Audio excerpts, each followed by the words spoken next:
CBI के कार्रवाई के बाद हजारीबाग से पत्रकार गिरफ्तार हुआ है। सीबीआई के निशाने पर कई कोचिंग सेंटर और प्रोफेसर हैं और साथ ही साथ जानेंगे कि ईओयू जो रिपोर्ट सुप्रीम कोर्ट को सौंपने जा रही है उसमें क्या कहा गया है। नमस्कार, मेरा नाम है मनदीप और आप देख रहे हैं ऑनलाइन न्यूज।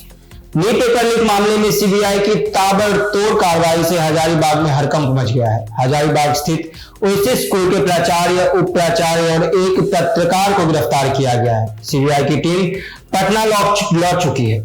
आरोपियों से पूछताछ में इस मामले के तार मेडिकल प्रवेश परीक्षा की तैयारी कराने वाले कोचिंग संस्थानों से जुड़ रहे हैं, इसलिए सीबीआई की नजर अब कोचिंग संचालकों पर टिक गई है। एक प्रोफेसर भी सीबीआई जांच के केंद्र में आ गए हैं। सूत्रों के अनुसार सीबीआई अब इन कोचिंग संस्थानों पर कार्रवाई की तैयारी में है। दरअसल नीट में पर्चा लीक करने का संजीव मुखिया और रवि का गुर्गा अमित आनंद मुख्य सूत्रधार बताया जा रहा है। उसने लाखों रुपए लेकर सिकंदर यादव से डील की थी।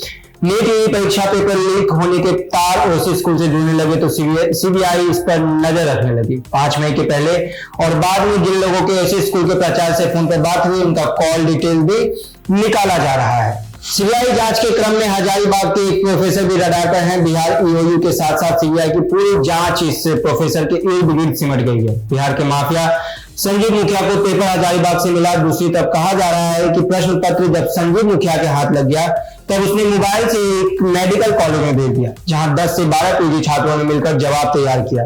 मामले का खुलासा ना हो इसलिए उन्होंने नया मोबाइल और नए सिम से माफिया के पास जवाब भेजा। नीट पेपर लीक मामले में सीबीआई ने 4 मुख्य अभियुक्तों चिंटू, मुकेश, मनीष और आशुतोष को 7 दिनों के रिमांड पर लेकर पूछताछ शुरू कर दी है। उनसे पेपर लीक करने से लेकर उनके संपर्कों और इसमें जुड़े बड़े सेंटरों के नाम भी पूछे जा रहे हैं। इसमें रॉकी को लेकर सभी खासतौर से जानकारी प्राप्त की जा रही है, लेकिन रॉकी की मदद से उस सेंटर तक पहुंचा जा सके जिसकी भूमिका प्रश्न पत्र आउट कराने में मुख्य रही है। इसी बीच रॉकी के नेपाल भागने की सूचना मिल रही है। इसे लेकर भी जांच टीम के अधिकारी सभी आरोपियों से पूछताछ कर रहे हैं।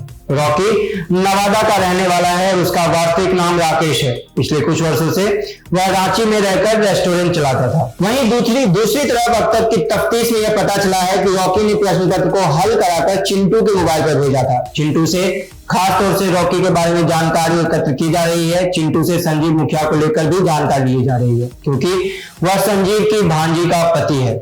आपको मालूम होना चाहिए कि मनीष और आशुतोष ने ही पटना के खेमनी चक स्थित निजी स्कूल में करीब 35 छात्रों के प्रश्न पत्र रटवाने का इंतजाम किया था। यह सब चिंटू के अलावा किसके कहने पर किया गया था, चिंटू के साथ और कौन कौन लोग इसमें शामिल हैं, इसकी जानकारी इनसे ली जा रही है। इस तरह के कई सवालों के जवाब जांच टीम तलाश रही है। अब आते हैं हमारी दूसरी खबर की ओर। 8 जुलाई से पहले ईओयू सुप्रीम कोर्ट में सौंपेगी रिपोर्ट। फरार रॉकी और संजीव की कुंडली करेगी पेश।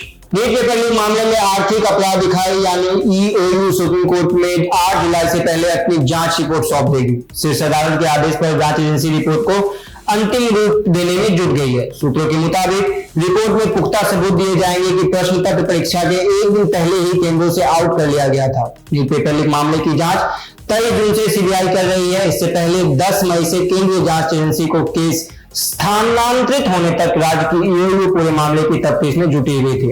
ईओयू की जांच में पाया गया कि प्रश्न पत्र को लीक करने के बाद इसे हल कराकर पटना के कुछ सेंटरों के समूह के पास भेजा गया था। खेमनी चक स्थित लर्न एंड प्ले स्कूल में 4 मई की देर रात हुई छापेमारी में जो जले हुए प्रश्न पत्र के हिस्से उन पर छपे कोड बरामद हुए थे, उन्हें भी कोर्ट में पेश किया जाएगा सबूत के तौर पर। इस कोड के जरिए हजारीबाग के परीक्षा केंद्र ओएसिस स्कूल से प्रश्न पत्र लीक होने की पुष्टि हुई है। इससे संबंधित साक्ष्य भी प्रस्तुत किए जाएंगे।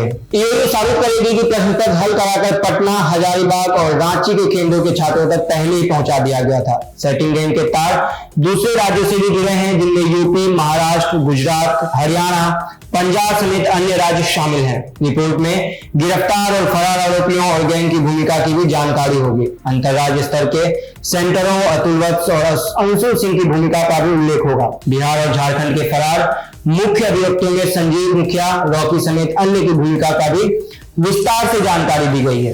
तो कैसी लगी ये खबर हमें कमेंट करके जरूर बताएं और बाकी की खबरों के लिए देखते रहिए ऑनलाइन न्यूज। धन्यवाद।